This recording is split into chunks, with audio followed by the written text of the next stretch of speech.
Boa noite, boa noite, boa noite. Boa noite, Cecília. Boa noite, LLS Corretora. Boa noite. Olha o Fidelis aí, boa noite, Fidelis. Quinta-feira, iniciando aí mais uma live semanal. Fabrício, boa noite, Fabrício. Soninha, boa noite. Esperando aí só o pessoal aí sendo avisado pelo próprio Instagram.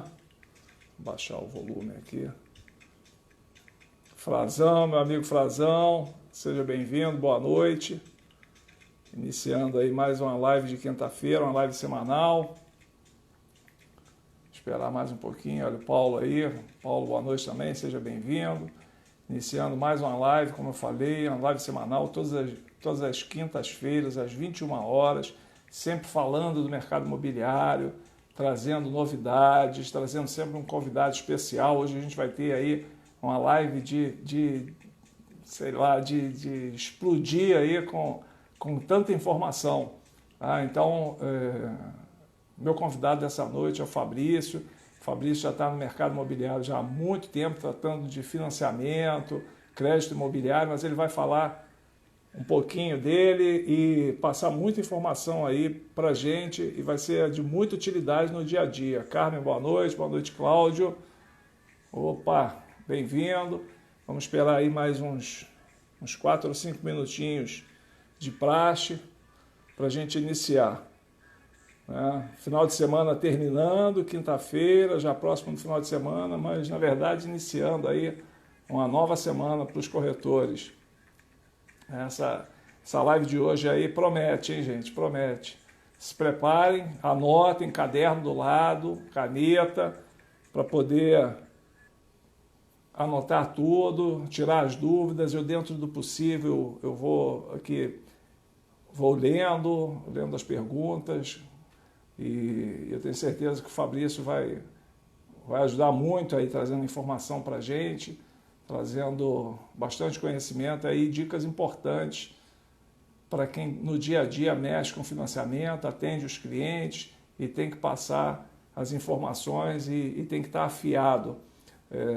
Eu tenho falado sempre que o corretor ele tem que se tornar um faixa preta na arte da corretagem de imóveis e para isso ele precisa treinar. Todo faixa preta passa anos e anos treinando e praticando. E é isso que faz a gente desenvolver. O conforto, a zona de conforto, a acomodação deixa a gente parado. O que faz a gente progredir é o desconforto. O desconforto é que faz a gente progredir. É o desconforto de correr, de caminhar, de praticar exercício, de estudar. Esse desconforto é que faz a gente crescer em conhecimento e prosperar na vida profissional e também na vida pessoal. Celina, boa noite, seja bem-vinda. Esperar aí mais uns 2 ou 3 minutinhos, o pessoal vai chegando, eu procurei avisar o máximo de pessoas. O Instagram também se incumbe de avisar o pessoal. E já a gente vai estar batendo um papo com o Fabrício e aí com o Fabrício a gente vai fazer essa live, tirando dúvida, passando bastante informação. Eu tenho certeza que vai ser de muita utilidade para todo mundo. Olha aí, Integral Imóveis, seja bem-vindo aí. Vamos lá. Vou esperar aqui mais uns 2 minutos e a gente já vai começando. E quem for chegando aí vai acompanhando. Tá? Se você tem um amigo que você entende que é importante participar dessa live de hoje, assistir, participar, encaminha, aperta esse aviãozinho, ó, tem um aviãozinho embaixo, aí no teu celular, aperta, encaminha para ele, curte também, tem um coraçãozinho aí, eu acho, curte, que isso faz divulgar mais e ajuda também a divulgar a live e trazer mais pessoas aí para participar. Jane, boa noite, Jane, seja bem-vinda. Jane, caderno, caneta, hoje tem muita dica aí que o Fabrício vai passar para a gente e vai ser de muita utilidade. O Fabrício já está aí aguardando. Deixa eu ver aqui. para a gente começar, até para a gente aproveitar ao máximo, que hoje a hora vai voar, o tempo vai voar. Deixa eu dar o acesso aqui. Aqui é o Fabrício.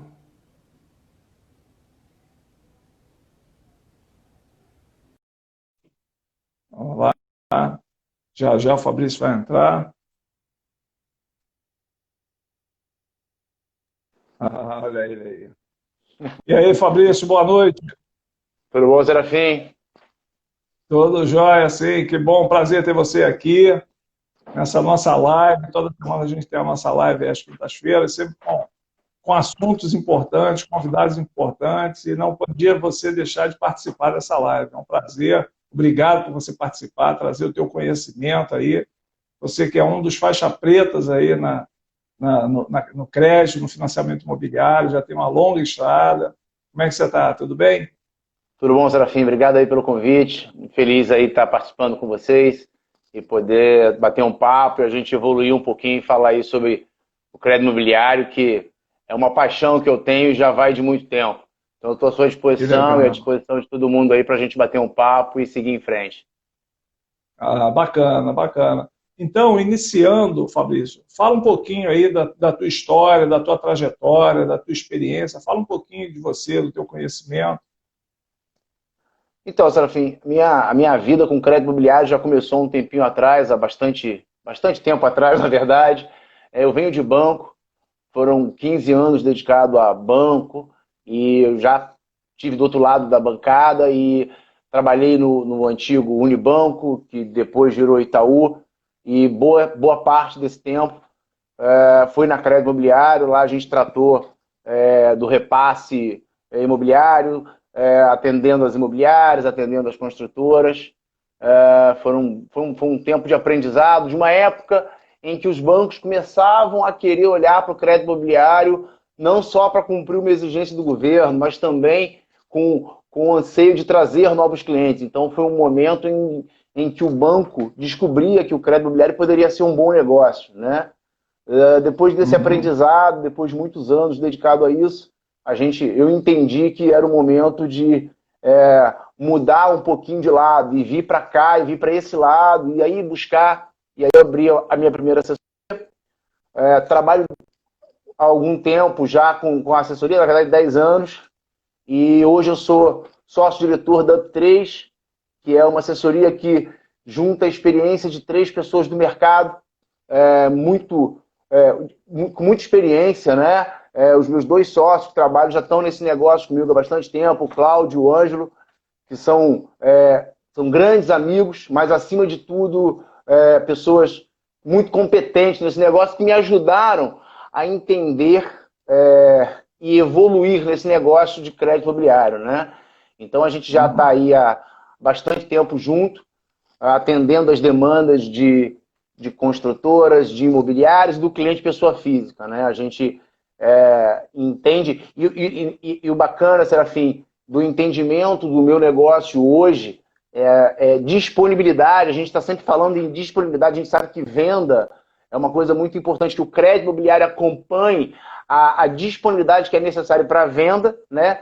E nesse caso, como a gente gosta muito desse negócio, é uma cachaça realmente esse negócio de crédito imobiliário e tal, a gente atua, os sócios efetivamente, além da nossa equipe, que graças a Deus é uma equipe muito competente, a gente mete a mão na massa mesmo. E, enfim, graças a Deus a gente tem tido umas boas histórias para serem contadas por aí. Então é isso, assim, Isso é a minha legal, história né? ela começa no banco há 15 anos, foram 15 anos de banco e hoje, quase 10 anos, com a assessoria, eu sou um dos sócios, diretores dessa assessoria, que a gente está muito feliz em seguir o nosso caminho. É bacana. E vocês são parceiros, né? Diretos do corretor, ajudando a realizar sonhos, né? Ajudando não só o corretor a realizar o negócio, a que o negócio imobiliário flua de uma forma positiva e sem nenhum tipo de contratempo. Então, vocês ajudam o cliente, sim, o cliente comprador, mas vocês também estão ajudando constantemente o próprio corretor, porque, afinal de contas, a venda caminha junto, né? E o que você falou aí é bem bacana em termos de tempo de estrada, né, tempo de profissão. em banco, sempre lidando com crédito, porque eu comento muitas vezes aqui, Fabrício, é que o corretor ele tem que estar sempre se preparando. Aliás, qualquer profissional, principalmente o profissional de vendas, ele tem que se preparar constantemente, ele não pode parar. E ao longo desses anos, eu tenho certeza que muitas mudanças aconteceram no crédito imobiliário, nos bancos, fusões, novas campanhas, novos modos de financiamento, e você sempre teve que estar se atualizando, na verdade, para poder você acompanhar o momento. Sem dúvida. O mercado ele é muito dinâmico, o nosso mercado é muito dinâmico. Como eu te falei, eu trabalhei numa época no banco em que o banco olhava para o crédito imobiliário como um patinho feio. Desde então, no momento em que os bancos perceberam que o crédito imobiliário poderia ser um ótimo negócio para os bancos, a velocidade e o dinamismo que essas mudanças acontecem é absurda. E se a gente não estiver ligado nessas mudanças, antenado nessas mudanças, efetivamente o crédito imobiliário deixa de ser um aliado para ser um problema. E aí o nosso objetivo, está aí a nossa missão, mostrar para o mercado, contar com a nossa experiência e mostrar que não, o crédito imobiliário não é um problema, ele é a solução. Hoje, 80% dos negócios que são feitos são com utilização de crédito imobiliário. Então, é inegável a necessidade de você dominar isso e ter ele como um parceiro e não como um problema. Então, aí o nosso desafio no dia a dia é estar do lado dos corretores, é estar auxiliando, não ser uma barreira, muito pelo contrário, a gente quer ser parceiro. É claro que nem sempre a gente vai conseguir ter êxito, porque os bancos criaram as suas regras, né? E por mais que a gente queira, e por mais que a gente enxergue potencial em determinados clientes, a gente sabe que não vão ser todos que a gente vai conseguir evoluir. Mas a gente sabe que é necessário ter o crédito imobiliário como um parceiro e não como um problema, uma barreira a ser colocada. Não como um adversário, né? E a Up3 eu tenho certeza que ela é parceira também, e o objetivo é realizar sucesso, né? Que aí o sucesso ele vai para todos, né? Atinge a todos, atinge ao corretor, atinge a parte vendedora, atinge a parte compradora. Então, o sucesso deixa todo mundo feliz, né? Sem dúvida. Assim, esse negócio, o Serafim, ele está muito amarrado. A venda do imóvel, ela é importante para o corretor, para as partes envolvidas, seja a construtora, a PJ, seja o vendedor, pessoa física, o comprador, evidentemente. E nós, assessoria, a gente também tem êxito quando a venda é efetivamente realizada, quando o negócio é feito. Tanto é verdade que na nossa prateleira de operações, a gente tem atendimento do início, do atendimento, da aprovação de crédito, até o registro do contrato. Porque a gente sabe e a gente é remunerado e a gente tem êxito financeiro com a operação feita. Para nós, não adianta parar na metade do caminho, porque o nosso objetivo financeiro enquanto empresa não vai ser atingido. Então, o nosso entendimento enquanto empresa é que seja parceiro do corretor, que a operação aconteça saudável, que possa gerar resultado financeiro para o corretor, para o vendedor e para nós, enquanto intermediários do negócio. Então, a gente entende que vale muito a pena essa parceria que a gente tem hoje, graças a Deus, com os corretores imobiliários.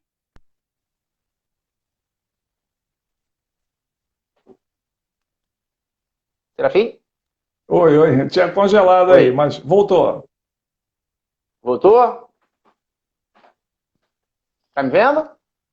Tô sim, te ouvindo, vendo e ouvindo. Então, é isso. Então, assim, nosso entendimento é que é importante ter essa parceria com a parte de vendas, com o braço de vendas, porque sem eles a gente não vai chegar a lugar nenhum. Não vai haver vendas, não vai haver financiamento e a gente não consegue evoluir. É a peça fundamental, certo? E aí eu queria que você desse uma dica ou uma orientação. O corretor de imóveis, ele vai fazer uma venda, o cliente precisa de um financiamento imobiliário. Quais são os cuidados que esse corretor tem que ter, né, corretor ou corretora, tem que ter na hora de fechar o negócio em relação à necessidade de um financiamento através de um banco?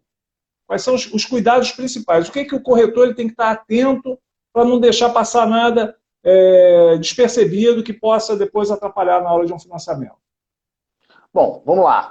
Assim, hoje, a análise de crédito dos bancos, e a gente no nosso trabalho normalmente espelha os nossos critérios com a análise do que é feita no banco. Tá? Então, falando especificamente de análise bancária, existem hoje três fatores que envolvem a aprovação bancária, ok?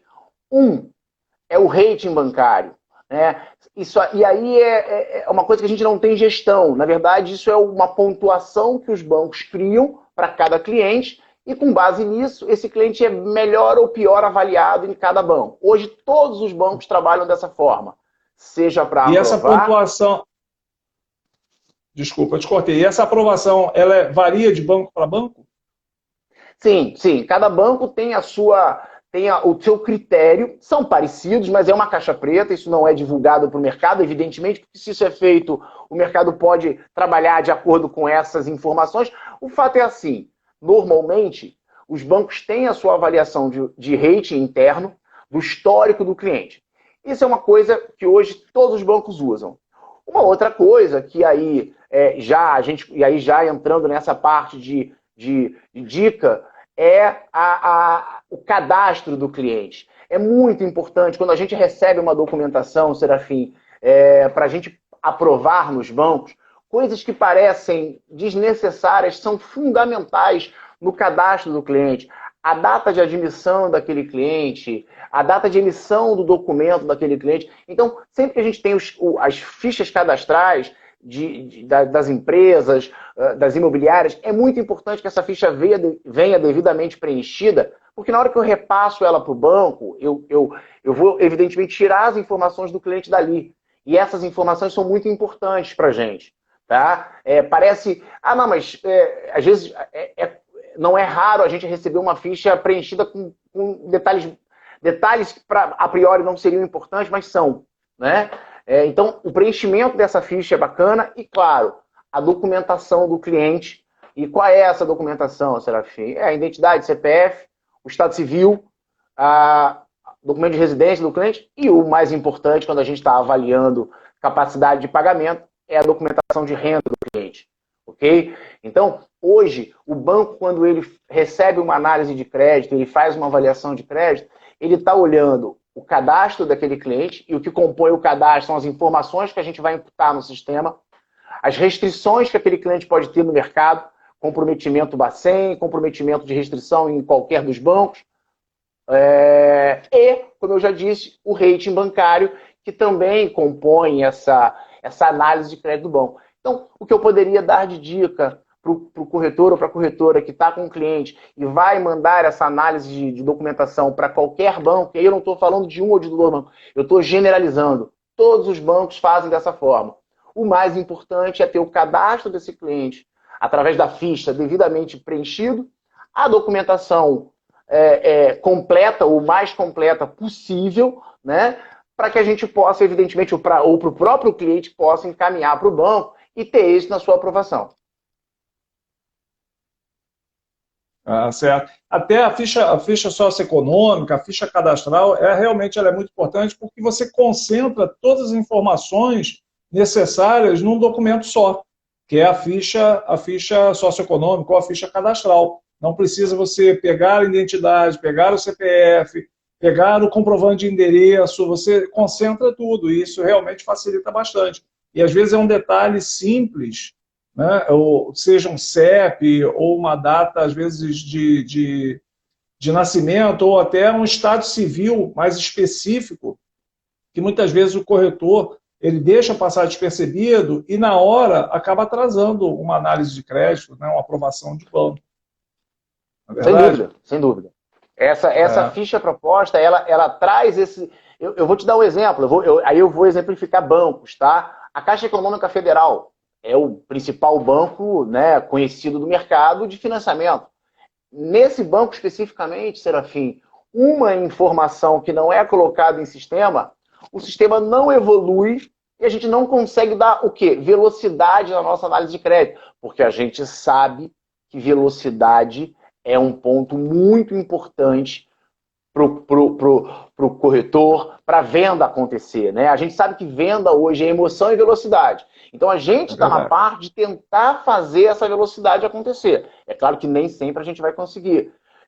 Mas para a gente minimizar as travas bancárias, esse cadastro preenchido, essa ficha preenchida, Serafim, ela é importante justamente porque tem informações ali de CEP, de data de expedição de documento, que bancos como a Caixa Econômica podem realmente travar.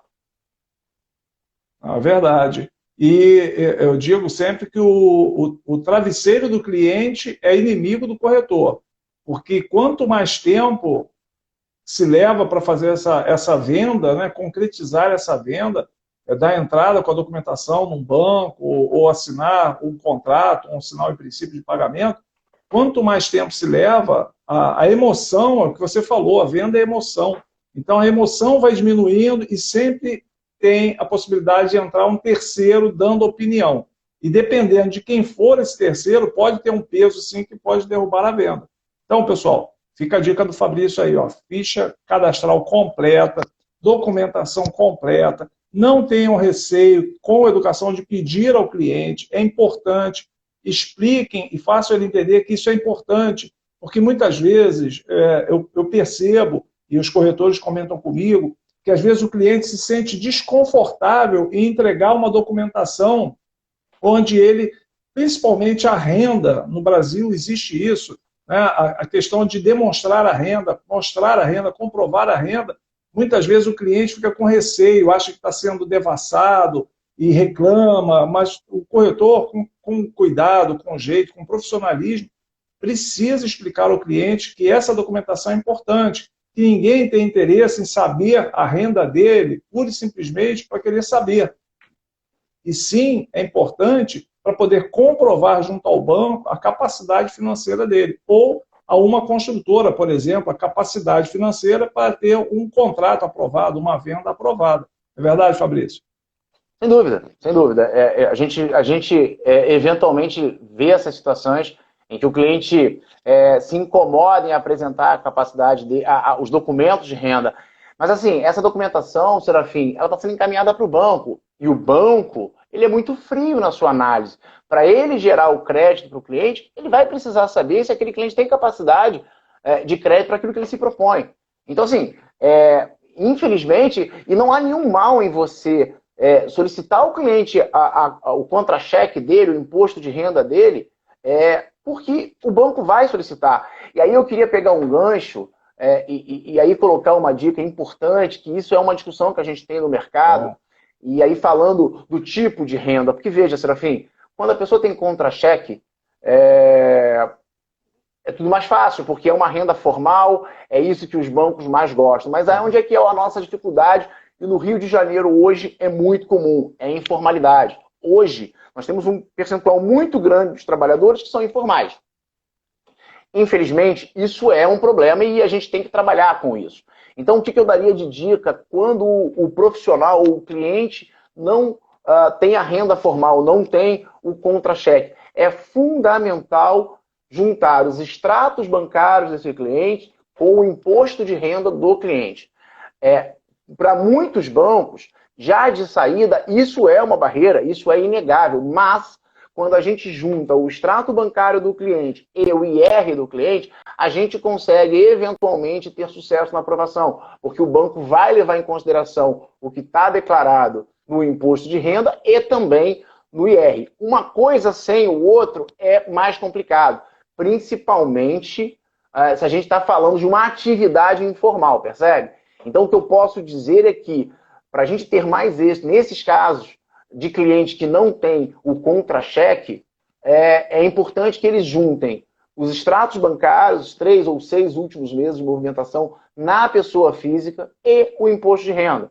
Ah, mas o meu cliente declara um valor pequeno no IR, o extrato dele tem uma movimentação mais forte. Ok, junta, manda para a gente ou manda para o banco, que isso é levado em consideração. O banco também sabe que isso acontece, mas somente o extrato já é uma barreira de aprovação de crédito, percebe? Ah, o cliente movimenta tudo na sua pessoa jurídica. Isso é um problema. O banco precisa entender que o cliente dele vai movimentar na pessoa física. Então, se me permitem uma dica ou mais uma, realmente, quando o cliente tem renda formal, ótimo, bacana. Não, o meu cliente ele é informal. Então, assim, é importante ter o cadastro completamente preenchido, que vai ajudar, o imposto de renda daquele cliente e os extratos, os 3 meses ou os últimos 6 meses, de acordo aí com a movimentação do cliente. O imposto de renda completo, com comprovante de entrega. Sim, sem dúvida. Quando a gente fala em imposto de renda, pressupõe que o recibo sempre vem junto. É um documento que, apesar de ser impresso em horas diferentes, ele faz parte do documento e é sempre importante que ele esteja junto do documento de imposto de renda. Ah, legal. E com essa... Deixa eu te fazer uma pergunta. Claro. Fazer uma pergunta. Você está me ouvindo bem, me vendo bem? A imagem está tranquila? Sim, sim. Para mim tá bom. Só para saber se está chegando aí para vocês, bacana. Não, tá legal. O pessoal está ouvindo direito? Tá tudo certo? Acredito que sim. Ninguém se queixou, geralmente... O pessoal geralmente se queixa.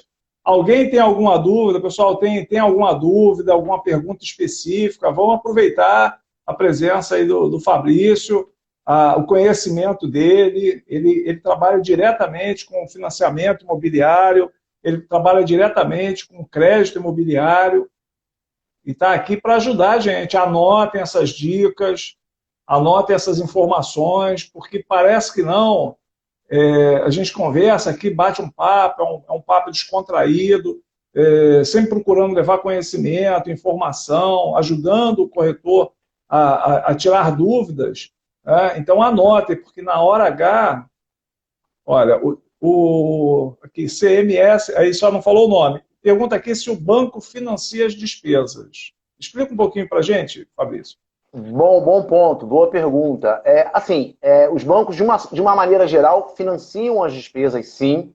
Você pode incluir essas despesas no financiamento, que muitas das vezes o comprador está descapitalizado, né, ou ele está fazendo aquele esforço para comprar.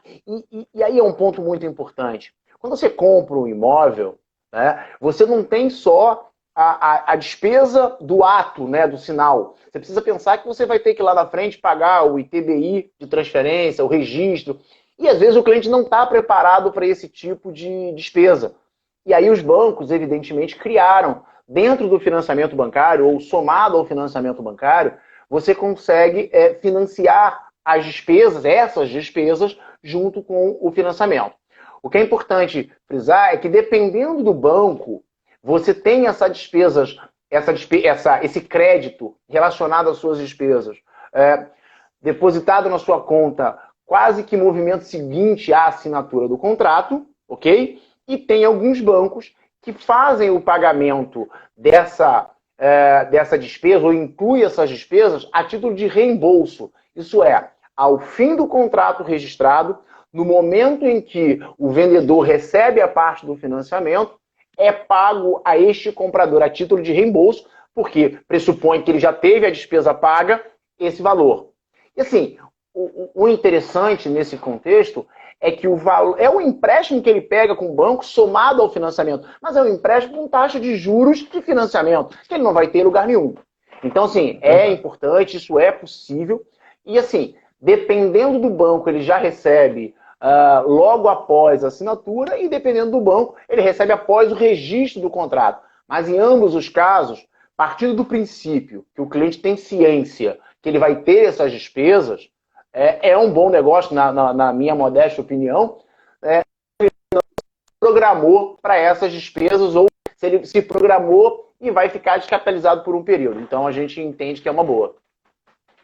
É uma boa, porque ele coloca esse valor e vai pagar, como se fosse um empréstimo, mas com a taxa de juros imobiliários, uma taxa pequena, muito diferente do que ele pegar, por exemplo, um crédito pessoal no banco dele, né, no banco de origem, para poder custear essas despesas, não é isso?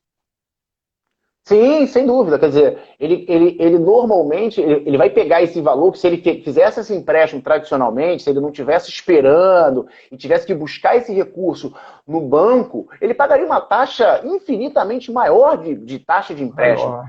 Nesse momento, ele pode aproveitar que ele está financiando e já inserir dentro dessas despesas essa receita que ele vai ter. Entendeu? Ah, legal. Olha, mais Deixa eu uma pergunta aproveitar. aqui, Sim, pode falar. Não, eu ia aproveitar, inclusive, assim, eu vi aqui a pergunta, eu já queria até aproveitar e responder, não sei se é a mesma que a gente Sim, está enxergando, mas ela é sim. muito pertinente. Se consegue aprovar a pergunta, se eu consigo aprovar o cliente antes de fechar a venda? É possível? Sim, sim, sim, é possível. E assim, a gente tem essa demanda durante o dia, porque tem cliente que assina o contrato, assina uma promessa e depois vai buscar a aprovação bancária, né? Mas se você tiver um cliente que quer ter a aprovação antes de fechar o negócio, não há nenhum problema. A gente pode buscar essa aprovação e dar essa segurança ao cliente. A gente hoje tem na nossa equipe de atendimento, por exemplo, uma área que cuida exatamente disso. A gente tem uma área que recebe essas demandas, busca a aprovação do cliente, informa o cliente e depois, quando ele efetivamente assina o contrato e segue, a gente vai atuar naquele banco que ele escolheu. E às vezes, Serafim, a gente aprova em mais de um banco. Porque o cliente primeiro precisa ter a segurança que tem o crédito aprovado. Depois que ele tem a segurança que ele tem em pelo menos um banco o crédito aprovado, a gente vai buscar a melhor taxa, a melhor condição, para tentar colocar ele dentro daquilo que for mais confortável para ele. Aqui a Jane fez uma pergunta, aí ela fez aqui, mas se no dia da assinatura do contrato ele tem que estar com o ITBI pago? Não. Mas se no dia do contrato, se no dia da assinatura do contrato ele tem que estar com o ITBI pago, como fica? Então, eu entendo que, eu acho que a Jane quis dizer isso, assim, se a pessoa pode pegar o valor do ITBI, por exemplo, e colocar dentro do financiamento, e no dia da escritura, no dia da assinatura dele, ele tem que já estar com o ITBI pago, como fica essa situação? Ficou claro? Então, eu acho que eu entendi a pergunta. A questão é assim, existem alguns contratos, em algumas situações, que para que o contrato seja emitido, é informado o ITBI, os dados do ITBI, tá? Como eu te disse, alguns bancos fazem como reembolso. Então, na verdade, o cliente tem que ter o recurso, faz o pagamento do ITBI e depois do contrato registrado, você tem aí a devolução do dinheiro que você investiu para pagar o ITBI e demais despesas. Outra situação que a gente tem vivido agora, mais recentemente, é que existem bancos que, após a assinatura do contrato, você digitaliza o contrato, manda para a área do banco específica e eles fazem o crédito antes mesmo do registro. E aí, respondendo especificamente a Jane, na verdade, o ITBI não é necessariamente condição para todos os casos de assinatura, mas sim para registro.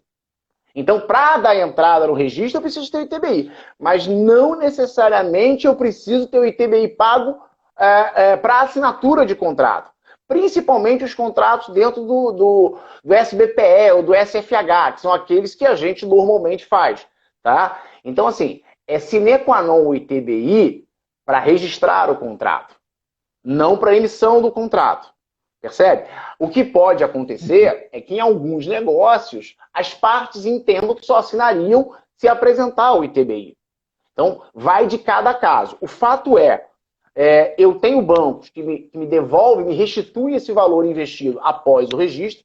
Então, ele coloca no contrato, registrou o contrato, no momento que eu pago o vendedor, eu pago o comprador que investiu aquele dinheiro, ele vai estar sendo restituído. Por isso, a gente prefere usar a palavra restituição de valores. E existem situações, sim, que logo após a assinatura do contrato, eu consigo mandar para o banco e o banco paga o cliente para ele pagar o ITBI e registrar. Mas não é uma regra geral, que na assinatura do contrato você tem que ter o ITBI necessariamente pago. Aí é um acordo entre as partes. Sim, sim.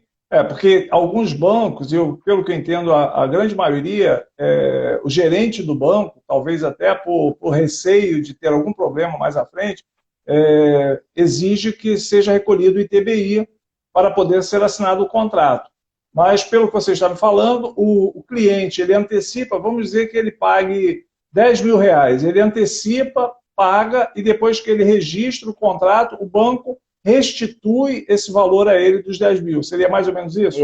Exatamente isso, exatamente isso. Ele faz o pagamento, ele tem que ter, ele faz efetivamente o pagamento das despesas, tanto de registro como de TBI, certidões, e o banco oferece a ele a oportunidade, depois do registro feito, ele vai ter aquele valor, que é um valor específico, quer dizer, o banco pode, se o cliente tiver capacidade, evidentemente, está sendo a fim de pagamento, o banco pode restituir para ele. É um empréstimo que ele pega, ele vai pagar as despesas, depois ele recebe isso na conta, e aí ele pode usar aquele valor especificamente que ele quiser, para devolver a poupança que ele tinha guardado para aquilo, ele volta aquele dinheiro para a poupança.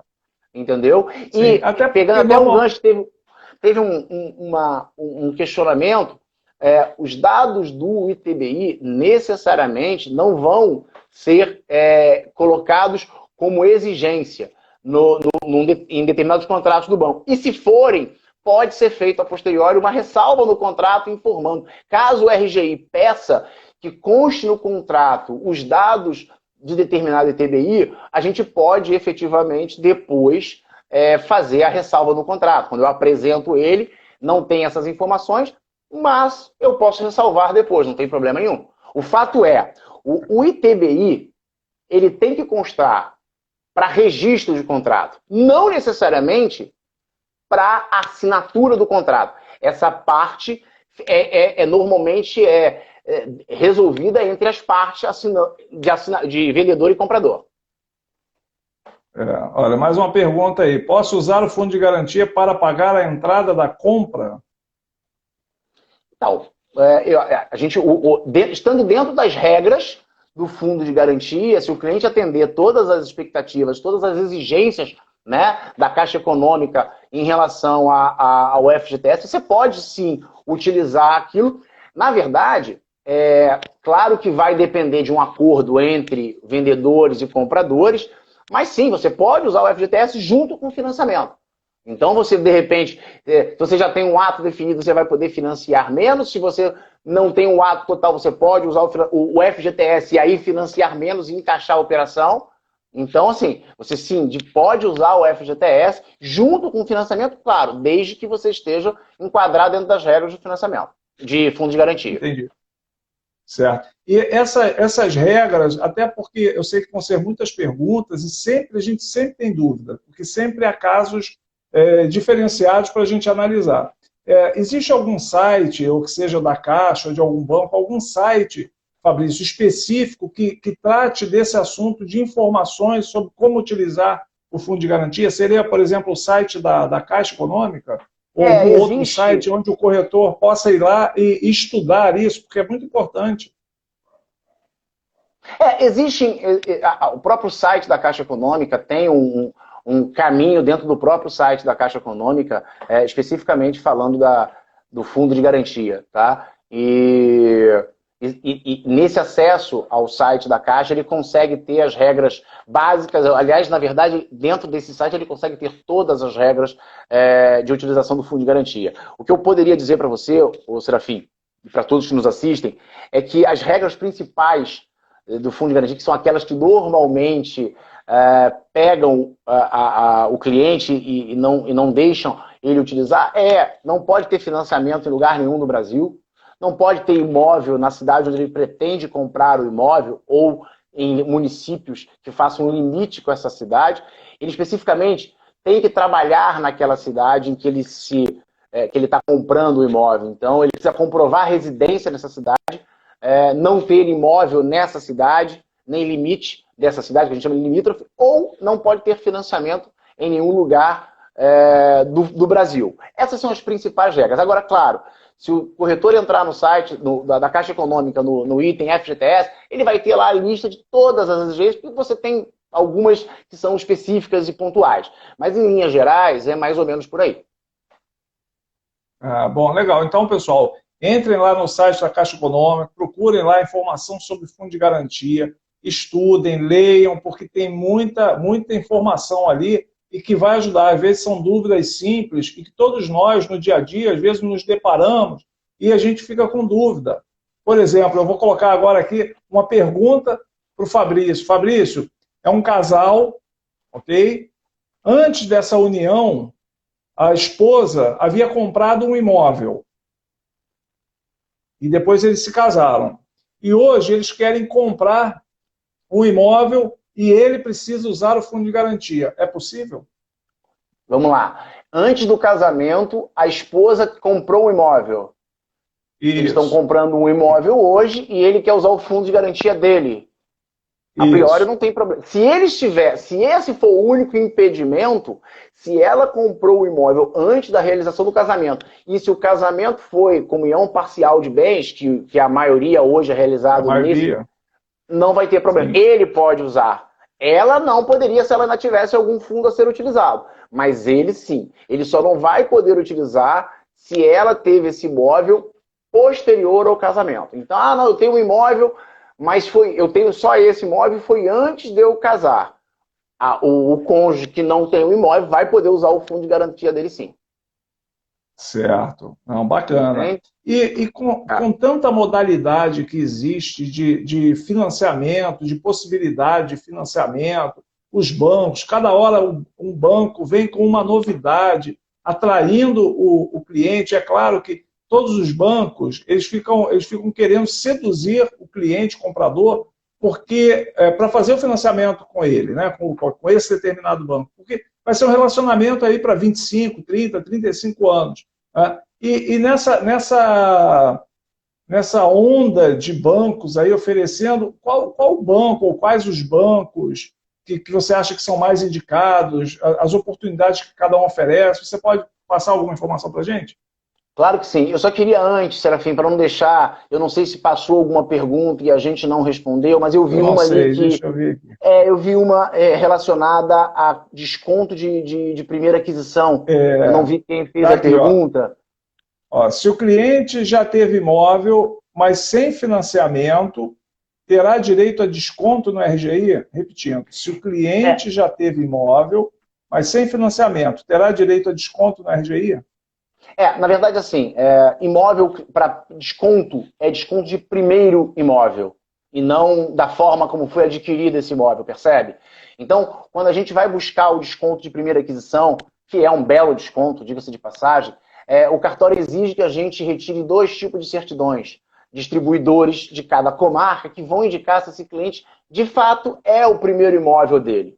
Então, já tiveram situações que o cliente acha que não tinha imóvel e se nessas certidões, né, que aqui na comarca do Rio é o quinto e sexto distribuidores, aparecer alguma propriedade, algum imóvel, infelizmente ele perde o desconto. E aí, assim, não obstante ter sido financiado ou não, se ele já teve o imóvel, na verdade o desconto é para primeira aquisição imobiliária. Percebe? Independente, Então, independente se ele pagou à vista ou se ele financiou, o benefício é exatamente. somente para o primeiro imóvel. O que a Não gente no pode. nosso dia a dia, a nossa equipe de registro, né, o que a gente orienta aos nossos clientes no dia a dia, é se o cliente tem alguma dúvida, mas acredita que nunca teve imóvel, talvez valha investir, tirar a certidão dele, porque o desconto ele é bacana. Assim, cada caso é um caso, né, Serafim? Então a gente Sim, busca com claro. o cliente o entendimento. Se ele acha que realmente não tem, vale a pena você tirar, porque mesmo que se não constar na certidão nenhuma propriedade nessas distribuidoras, bacana, ele vai poder ter o desconto sem problemas. Ah, bacana, bacana. E quais as modalidades de financiamento que hoje estão mais na moda, entre aspas, né? Mas que estão sendo mais utilizadas e que você recomendaria para hoje um cliente comprador, por exemplo, fazer? Bom, vamos lá.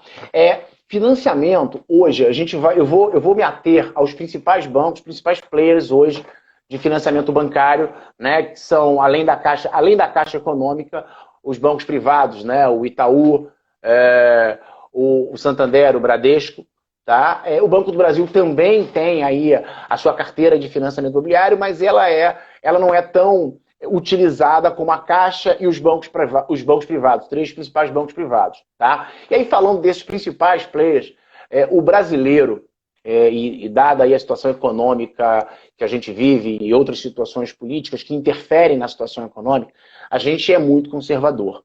Né? E o sistema de financiamento, que há muitos anos é o principal e é aquele que mais é utilizado, é o financiamento onde a correção monetária é uma correção de TR, que hoje ele é 0, tá?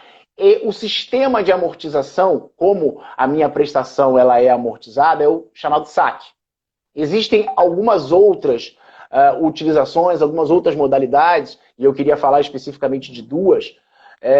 Então, assim, eu te diria o seguinte, Serafim, hoje, no mercado, a maior parte do cliente faz a opção pelo sistema SAC, que é a amortização constante, e a TR. Então, é uma taxa de juros pré-estabelecida com correção de TR. Tá? E aí, os bancos hoje, né, eles têm uma taxa parecida, que hoje, em média, a gente está falando aí de 6,9, ok? Mais correção de TR. Esse hoje, e se a gente pensar que há 2 anos atrás, 1 ano e meio atrás, a gente estava falando de 10, 11, eu acho que a gente teve uma evolução fantástica. Eu acho que é uma prova que o mercado, apesar dessa fase difícil que a gente está vivendo, o mercado imobiliário ele não morreu, muito pelo contrário. Os bancos reduziram a taxa, vem reduzindo a taxa. Tá? Então, hoje, qual é o principal, Serafim? Hoje o principal é o sistema financeiro, é o SFH ou SBPE, dependendo da carteira bancária, que tem a sua taxa média de 6,9, 7, mais correção de TR, ok? E o sistema SAC. Esse é o principal. Culturalmente falando, nós somos mais conservadores e o brasileiro faz opção por esse sistema, ok? Certo. Aí, o que a gente tem hoje de novidade? A gente teve a Caixa Econômica no ano passado, salvo engano, mudando um pouquinho a regra. O que ela fez? Ela lançou uma taxa mais barata, tá bom? Só que em vez de ter uma correção por TR, ela fez uma correção por IPCA, que é um índice diferente. A TR é um índice um pouco menos de risco, ok?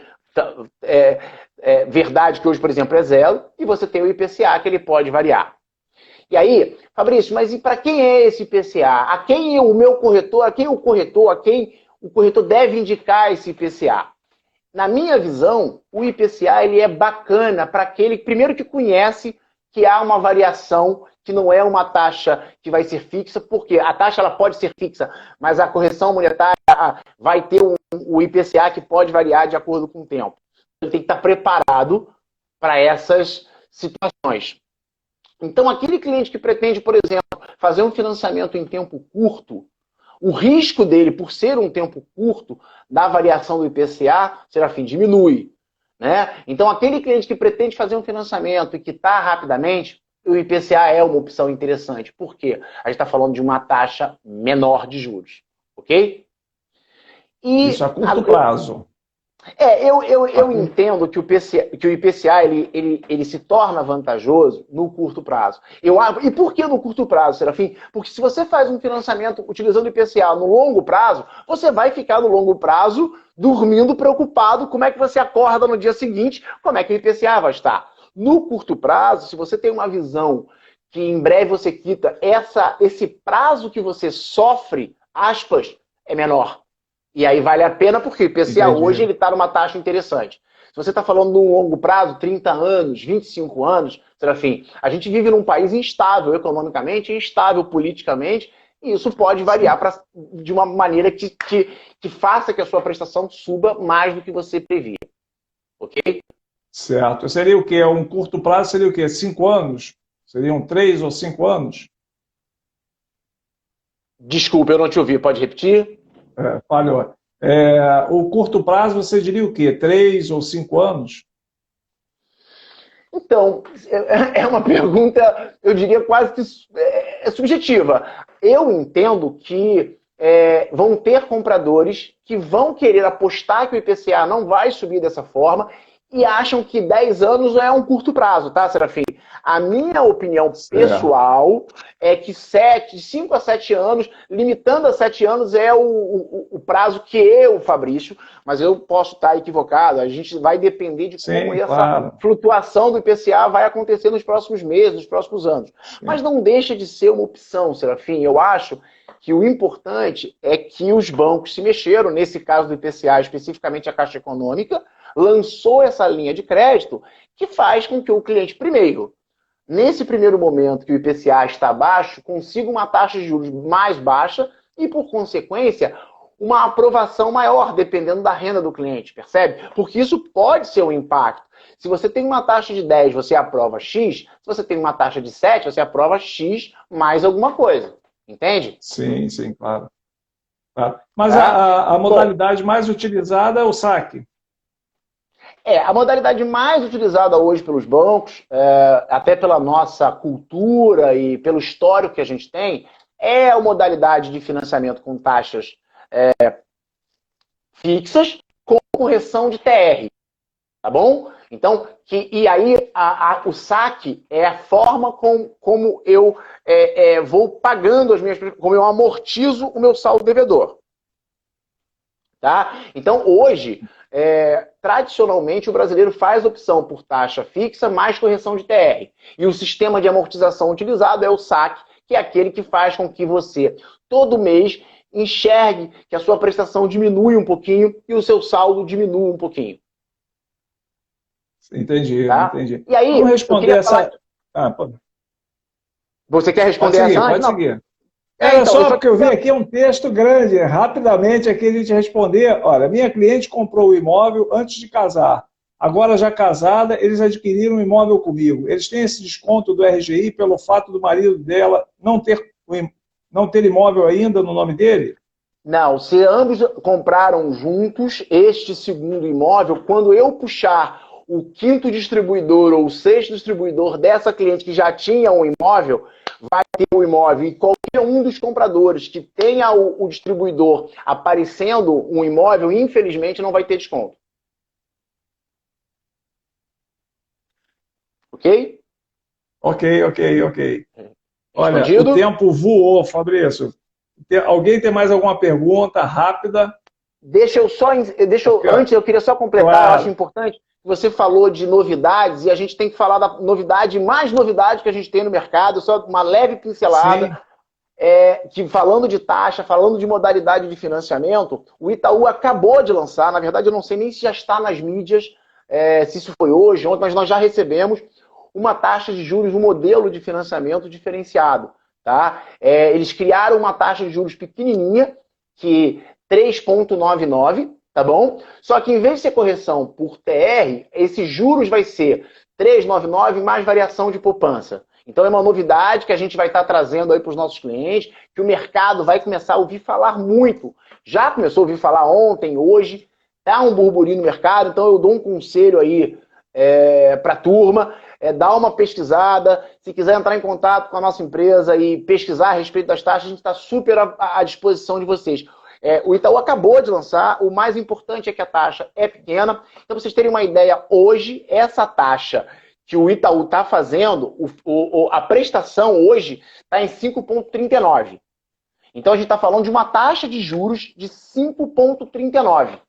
Que, na verdade, e aí diferente do IPCA, e aí eu acho importante a gente salientar isso, porque nesse caso que eu falei da Caixa, o IPCA não tem limites. Infelizmente, o IPCA explodir, a taxa vai subir. No caso do Itaú, desse produto do Itaú, eles criaram um teto. Isso existe a taxa que não que vai ter juros mais mais a poupança, mais a correção de poupança, mas ela está limitada. Mesmo que... E aí a gente está falando de Selic, tá bom? A limitação é o Selic. Se o Selic chegar num nível muito alto, o Banco Itaú cria uma trava e existe um limite de cobrança. O fato é o seguinte, para não me estender muito, é um produto que acabou de ser lançado, eu acho que vai dar um belo movimento no mercado, já a partir de hoje, e as taxas, a gente está falando aí de uma taxa de juros de 5,39.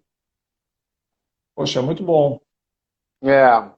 Muito bom, muito bom. Pessoal, quem tiver alguma dúvida, vai lá no Instagram do Fabrício, segue ele. Se tiver alguma dúvida, manda lá um direct, pede mais informações sobre como a Up3 pode ajudar vocês. E vamos embora fechar negócio, vamos embora fazer negócio, vamos aprender, vamos estudar e colocar na prática. Fabrício, muito obrigado pela tua participação. A gente tem que encerrar por aqui, não por nós queremos, mas já está em cima do laço. Já já o Instagram derruba a gente. Olha, passou aí 1 hora rapidinho. Muito obrigado por passar para a gente o teu conhecimento, dicas importantes. Olha, esse produto vale a pena, ali a respeito. Olha, o pessoal agradecendo aí, agradeço em nome de todos, Fabrício, muito obrigado. Tá? Sucesso para você, muitos negócios e muitos fechamentos e muitos contratos também com os bancos. Fabrício, obrigado. Pessoal. Deixa eu te agradecer mais uma vez. Obrigado pelo convite. Um abraço para a turma que acompanhou com a gente. Espero que eu possa ter ajudado e ter tirado algumas dúvidas. Mais uma vez, a 3 Consultoria está à disposição de vocês. Vai aqui no particular, no meu Instagram, eu passo os contatos da empresa. A gente está super à disposição e super parceiro de cada um de vocês para a gente fazer negócio. Fabrício, obrigado mais uma vez. Já já eu vou te chamar de novo, porque esse assunto é muito extenso, de financiamento, de crédito imobiliário, e é bom o corretor saber cada vez mais. Ó, a Carmen perguntou aí qual o Instagram do Fabrício. A live vai ficar gravada no meu Instagram e lá está @fabricio.s.pinto, não é isso? Isso. Fabrício, está lá, colar, é só clicar, você vai lá, segue ele, e se tiver que mandar algum direct, manda lá um direct pedindo alguma informação, algum help, se tiver algum negócio para fechar. Se você quiser colocar também os nossos e-mails de contato, eu te passo, depois você coloque também no Instagram, e as pessoas podem ter outras formas de contato conosco, comigo e com a minha estrutura. Vai ser um prazer estar atendendo a demanda de vocês. Valeu, Fabrício. Obrigado a todos. Até a próxima quinta, às 21 horas, trazendo aqui mais novidades e muita informação para o corretor faixa preta. Tem que ser corretor faixa preta. Treinar, praticar para virar faixa preta. Obrigado, Fabrício. Sucesso, pessoal. Uma boa noite para vocês. Um abraço. Obrigado. Um abração. Até logo.